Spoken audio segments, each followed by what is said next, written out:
భగవద్గీత 136వ రోజు 18వ శ్లోకం.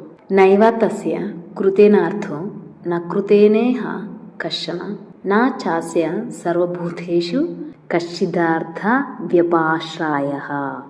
నా ఏవ తస్య కృతేన అర్థః నా అకృతేన ఇహ కశ్చన నా చ అస్య సర్వభూతేషు కశ్చిత్ అర్థప్రాశ్రాయః.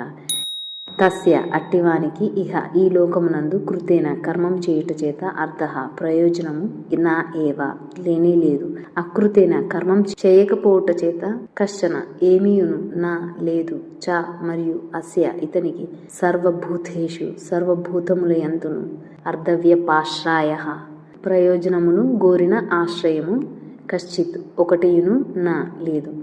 అట్టి మహాత్ముడు ఈ జగత్తునందు కర్మలు చేయుట వలన ప్రయోజనము గాని చేయకుండుట వలన దోషము గాని ఉండదు, అనగా అతనికి సర్వ ప్రాణులతోడను స్వార్థపరమైన సంబంధము ఏ విధముగాను లేదు. For such a great soul, there is neither any benefit from performing actions in this world, nor any fault from not performing them. That is to say, he has no self-serving relationship of any kind with any living being. అలాంటి మహనీయునికి ఈ లోకంలో కర్మలు చేయడం వల్ల ఎలాంటి ప్రయోజనం ఉండదు, వాటిని చేయకపోవడం వల్ల ఎలాంటి దోషము ఉండదు. అంటే అతనికి ఏ ప్రాణితో ఏ లివింగ్ బీయింగ్ తో కూడా స్వార్థపూరితమైన రిలేషన్షిప్ అనేది ఉండదు.